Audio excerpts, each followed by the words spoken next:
Thank you for allowing me to come share with you. Opioid dependency is a very well-known epidemic in our country. It has left our government and medical system at a loss, trying to reel in the negative effects of these life-destroying drugs. Much like a game of baseball, everyone in the game is looking for that home run, neglecting to remember the value of taking one base at a time. Moving base to base still scores the same point. This presentation today is about the need to increase awareness and accessibility to long-term contraception so we can substantially reduce the ever-increasing population of opioid-dependent infants. This is an achievable, realistic step toward effective prevention strategies, a first base that can build a foundation of success. Let's begin by meeting someone very special. This is Samantha. Samantha is an example of a baby born in Pennsylvania addicted to opioids. She is the result of a spiraling epidemic. Lauren M. Jansen is an associate professor of pediatrics at Johns Hopkins University School of Medicine and is an expert in opioid-addicted infants. According to her research, Samantha is in a dire condition as she starts life. Samantha is born prematurely with a very low birth weight. Within 24 hours of her birth, she shows signs of neonatal abstinence syndrome, or NAS. NAS is a condition of extreme withdrawal from opioids. She is as addicted as her mother. She faces dire symptoms to include the dysfunction of all autonomic nervous system control. She will have fever, vomiting, diarrhea, gagging, seizures, color changes, and heavy, fast breathing, just to name a few. She has body tremors, struggles with the simplest movements, and is constantly agitated. The convulsions and sweating make it hard for her to sleep, and dehydration causes her muscles to ache. It is incredibly difficult for her to eat, yet her body is starving for nutrients.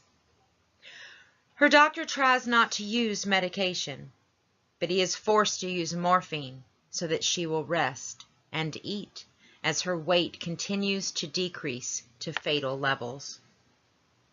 As she does come back to life, they slowly wean her off the morphine until her systems are operating as normally as they can in her condition. She shakes, offers only high-pitched cries, and suffers for 6 months. And she may continue to suffer. There is an excellent chance she will face long-term effects, risks we haven't even discovered yet. She may be permanently affected socially, psychologically, and physically.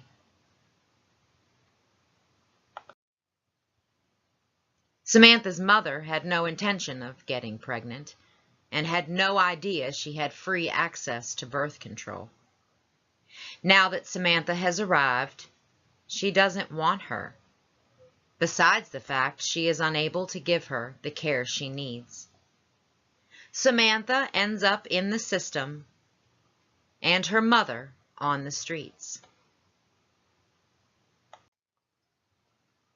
Nearly 36 million people are addicted or abusing opioids worldwide. In this country, opioids have become a common drug prescribed to over 200 million people. It accounts for 99% of the world's prescribed opioids.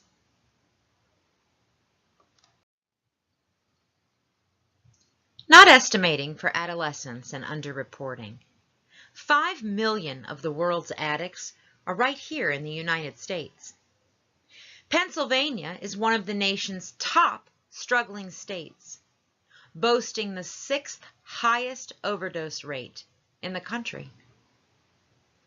In November 2016, Pennsylvania secured a federal grant for $26.5 million, the 4th largest in the nation, all for the purpose of battling opioid addiction.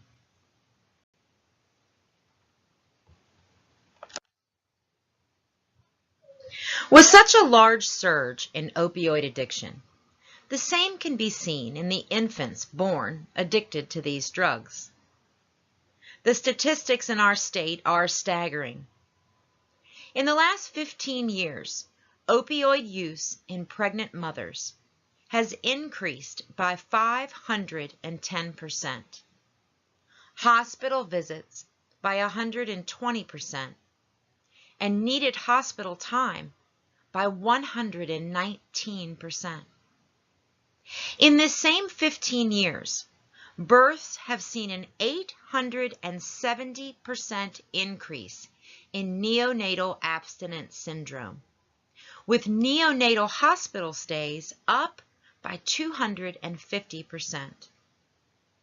1 in 50 babies born in our state in 2015 were born addicted, and 82% of them suffered from NAS.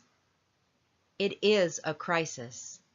We must acknowledge and address the source of the problem to stop this epidemic. The problem with too many births is too many pregnancies. Pregnancy rates are much higher in opioid-dependent women. Users get pregnant 40% more often than those who don't use. 90% of opioid-dependent babies are born to mothers who didn't intend to get pregnant, with a third of those women describing the pregnancy as unwanted.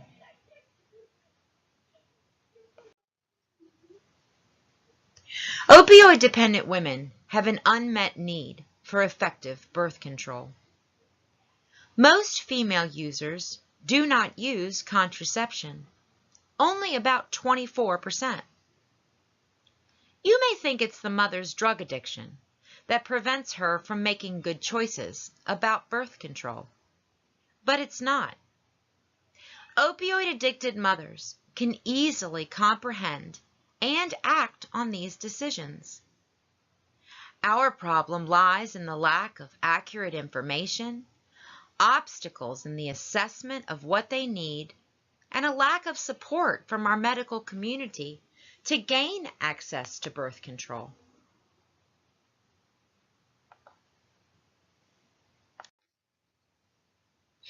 With the exuberant cost the crisis has created, more effective prevention strategies could stop that number from growing.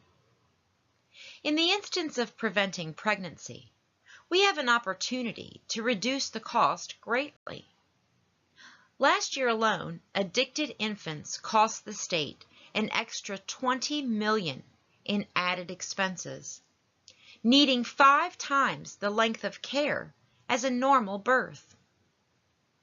What if simple birth control could solve a $20 million problem? The grant our state received is expected to open 45 new facilities called Centers of Excellence across the state of Pennsylvania to help ensure addicts get the care and attention needed to obtain proper health care, therapy, and much-needed medications. There are 9 preliminary goals currently outlined for the public on Governor Wolf's website. These primary goals are described as prevention-oriented, aimed at increasing awareness and expanding treatment options for the addicted. Upon reading them, it is easy to see prevention strategies are scarce, and advocacy for birth control and women's reproductive health have no place at all. Department of Human Services Acting Secretary Teresa Miller visited McGee Women's Hospital of UPMC, one of the Wolf administration's 45 centers of excellence. Quote, "The hospital's focus on pregnant women is one that the Wolf administration takes to heart. Addressing opioid use during pregnancy and the child welfare aspect of this epidemic are critical in our fight. We know that if we can get mom the treatment she needs while pregnant, the baby's length of stay in the NICU decreases." End quote. Yet there is no mention of advocating for birth control to prevent these births altogether. As with many issues we face as a country, the current funding and awareness is fixated on treatment policies. We've become accustomed as a society to addressing the symptoms of the problem, not the root cause. In managing the opioid crisis, there is too much focus on increasing treatment and programs for those already addicted, overlooking the need to stop the addiction in the first place. Though treatment is vital to all those suffering, prevention strategies need equal attention. Stopping addiction to opioids from happening, actually solving the sickness, is the only way to effectively stop the cycle.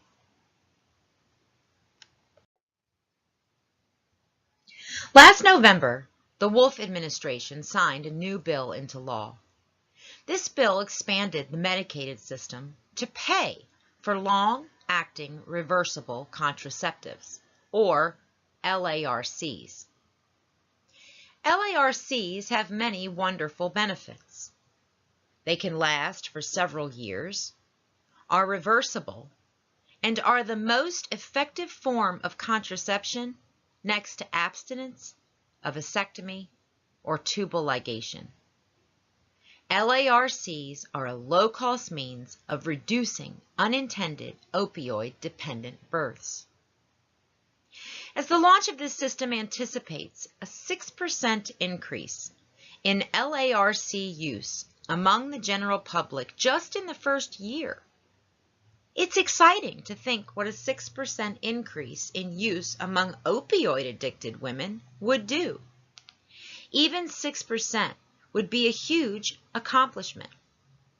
Perhaps the Wolf administration believes simply implementing their latest reproductive health policy is enough, but it's not. The population who needs to use this bill will likely not even know about it. Currently, there is limited to no marketing planned, and it hasn't been showcased on a news broadcast since its passing in 2016. To make matters worse, it may take years for any of these new initiatives to really get mobilized and start making a difference. Our government is knee-deep in red tape. Pennsylvanians can work smarter, not harder, and implement some changes that save both lives and money. To achieve this goal, we must first intensify the spread of awareness about the availability of LARCs. It should be our goal that every woman in Pennsylvania knows about it. Second, we must continue to increase the accessibility to the opioid community. This is a logical solution that will decrease pregnancy and ultimately the out-of-control opioid-dependent birth rate. Awareness begins in our welfare system. Pennsylvania's state support system engages 80 to 85% of the population birthing addicted babies. We have a bountiful opportunity to use this network to educate on long-term birth control. Both welfare and Medicaid recipients are required to complete paperwork on a quarterly basis. 4 vital opportunities to distribute materials.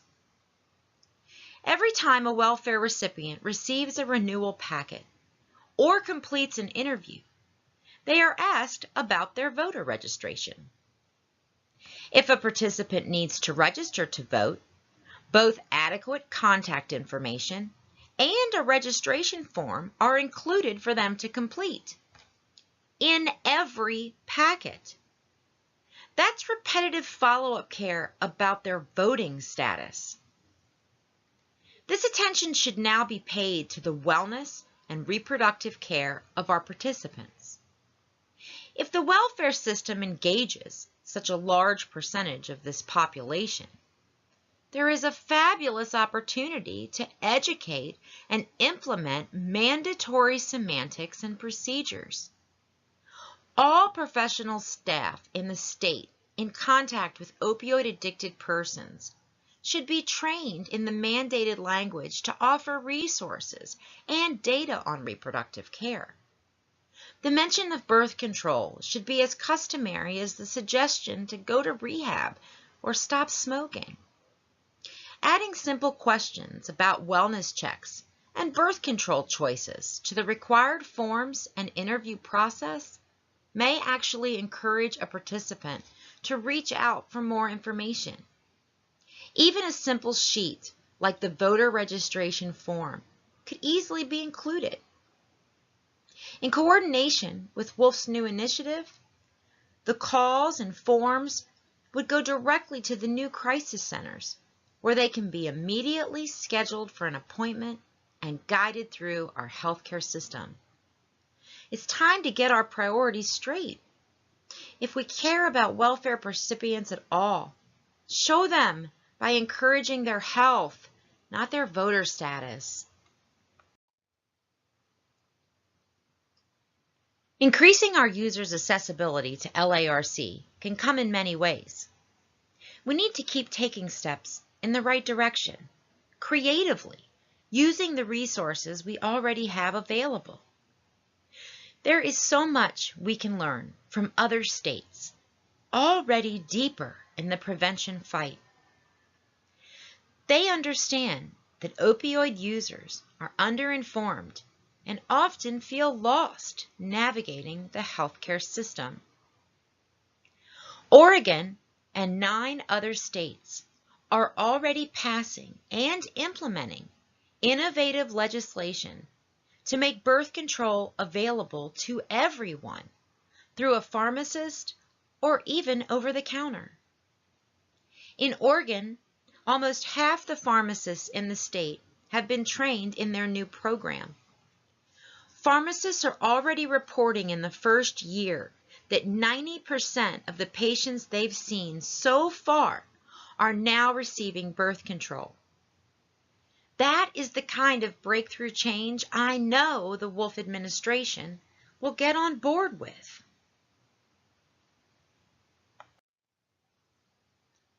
Pennsylvania is on the front lines in the war against addiction. An opportunity exists to reduce the number of opioid-addicted births in Pennsylvania by spreading awareness and increasing accessibility to long-acting contraceptives. This epidemic has shaken us with its intense escalation. Our state must get to it to implement policy that creates effective strategies for long-term results. Pennsylvania really has the power to do that, and most important, an administration in place that truly cares, that wants to solve the problem.